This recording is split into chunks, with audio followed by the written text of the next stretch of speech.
रानो चिड़िया, अब काफी समय बीत गया है, हमने कभी कोई जश्न नहीं मनाया। पहले तो हम सब पक्षी पूनम रात में इकट्ठे हो जाते थे। हाँ तोते भैया, आपने बिल्कुल ठीक कहा है। अब सब मसरूफी इतना ज्यादा हो गए हैं, लेकिन हम सब पक्षियों से बात करेंगे कि महीने में एक दिन तो ऐसा होना चाहिए ना कि हम सब इकट्ठे हो सकें और एक दूसरे के साथ अपने अपने मन की बातें कर सकें। पूनम रात भी आने ही वाली है, हम इसी रात को जश्न मनाएंगे। मैं सब पक्षियों को इकट्ठा करता हूँ ताकि हम अपना प्रोग्राम बना सकें। और तोता वहाँ से चला जाता है। उस जंगल में बहुत शांति थी, सब पक्षी ही बहुत प्यार से रहते थे।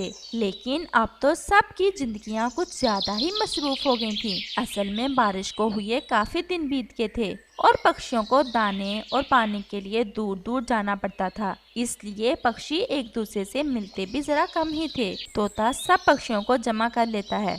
आज आप सबको इसलिए इकट्ठा किया है कि हमारी जिंदगियां इतनी मसरूफ हो गई हैं कि एक दूसरे से बातें किए हुए भी इतने दिन बीत गए हैं। मैंने और रानो चिड़िया ने सलाह की है कि इस पूनम रात को हम सब इकट्ठे होते हैं और एक फंक्शन रखते हैं। मैं तो खुद हर समय बोर होता रहता हूँ। मैं आप सबसे एक बात कहना चाहता हूँ, अगर बुरा ना मानो तो। अगर बुरा मानने वाली बात है तो तुम ना ही कहो। एक तो यार तोते, तुम तो हर समय मेरे खिलाफ ही रहते हो। अच्छा, अब कहो भी कि पहेलियां ही बुझाते रहोगे। वो ना बात ये है, एक कौवी है साथ वाले जंगल में, वो मुझे बहुत अच्छी लगती है। चमकीलो है नाम उसका।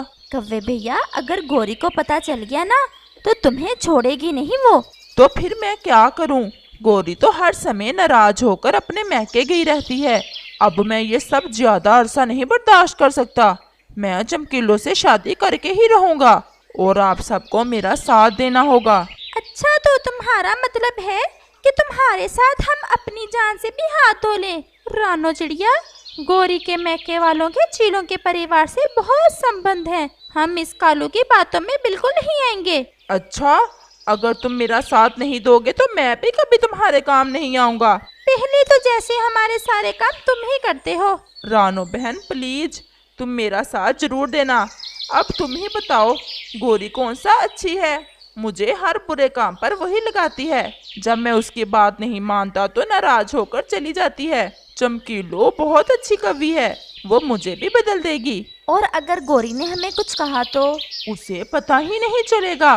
तोते भैया, मुझे लगता है हमें कव्वे का साथ दे देना चाहिए। रानो, अगर तुम कहती हो तो ठीक है। और इस पूनम रात को हम मेरी शादी का जश्न ही मनाएंगे।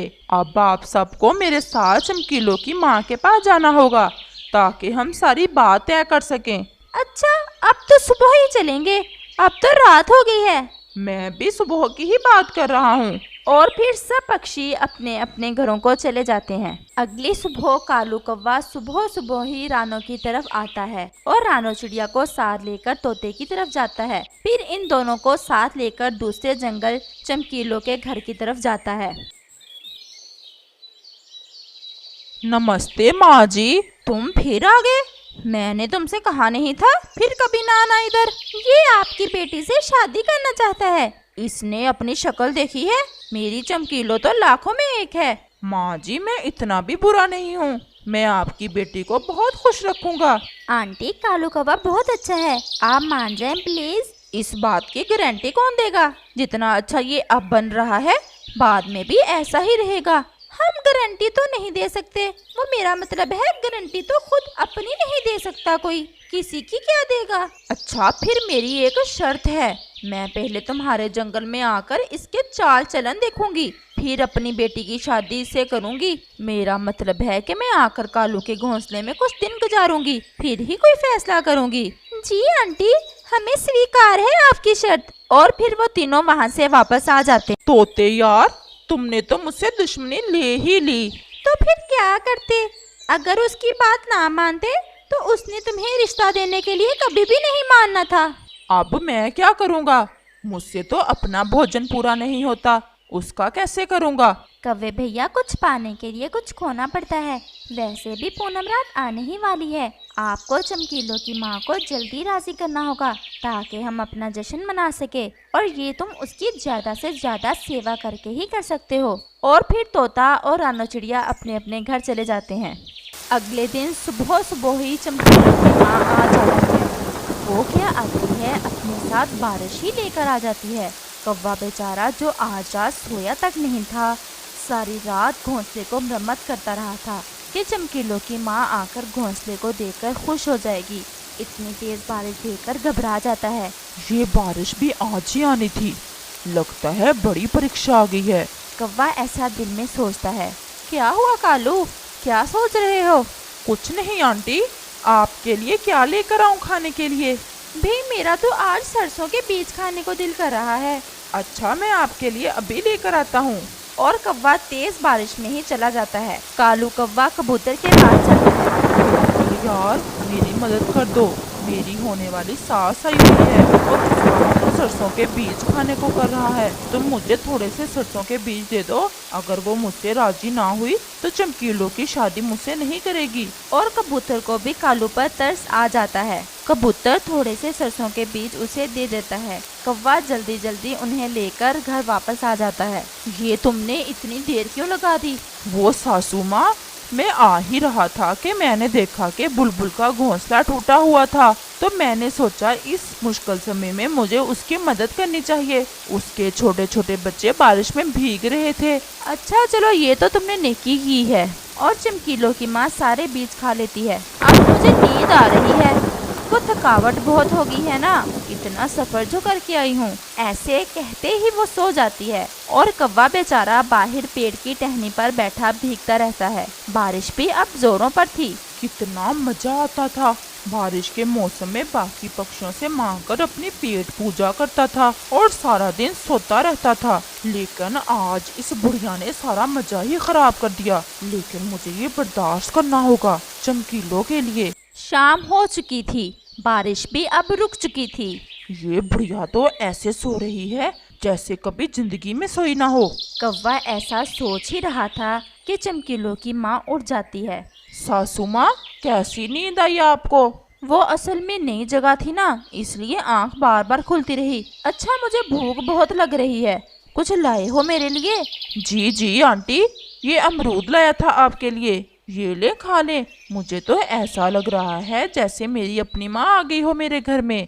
ऐसे ही 2 दिन और गुजर जाते हैं और कालू कौवे का भी काम कर करके बुरा हाल था। अच्छा, अब मैं जा रही हूँ, मुझे ये रिश्ता कबूल है। और कालू कौवे की तो ये सुनकर खुशी की कोई हद नहीं थी। आंटी जी, हम इस पूनम रात में ही कालू कौवे की शादी करना चाहते हैं, आप अपनी बेटी को लेकर आ जाना। अच्छा, मैं आ जाऊंगी। और कालू, तुम मेरे लिए कुछ फल फ्रूट और दाने जमा करके रखना। जी जी सासू माँ, जैसे आपका हुक्म। और चमकीलों की माँ वहाँ से चली जाती है। कालू कौवे, अब अगर मेहनत करने लग ही गए हो तो शादी के बाद भी ऐसे ही करते रहना। ये ना हो तुम्हारी सासू माँ तुम्हें कच्चा ही चबा जाए। एक बार शादी तो हो जाए। ऐसे ही आखिर पूनम रात आ जाती है। कालू तो आज सुबह से ही बहुत खुश था। चमकीलो और उसकी माँ भी आ जाती हैं। फंक्शन शुरू ही करने लगते हैं कि उसी समय गोरी कवि भी आ जाती है। ये क्या हो रहा है? तुम? हाँ, मैं। और ये तुम दुल्हे की तरह सजकर क्यों बैठे हुए हो? मैंने कहा इतने दिन बीत गए, तुम इस बार आए नहीं मुझे मनाने। जाकर देख आऊं एक बार कि सब खैरियत तो है ना। और तुम्हें कैसे पता चला कि मैं आ जाने वाली हूँ? तो इतनी सज धज करके बैठे हो। कौन है ये? ये सब देखकर तोते की तो हंसी ही नहीं रुक रही थी। मैं पत्नी हूँ इसकी। क्या कालू, ये क्या कह रही है? तुमने हमें धोखा दिया है, तुम मेरी मासूम बेटी को मनसाने लगे थे। ये कहकर चमकीलों की माँ कालू कौवे के 2-3 चोंचे मारती है और अपनी बेटी को साथ लेकर वहाँ से चली जाती है। गोरी की समझ में भी सारी बात आ चुकी थी। उसके बाद कालू कौवा आगे आगे और गोरी कवि उसके पीछे पीछे। गोरी, मुझे माफ कर दो।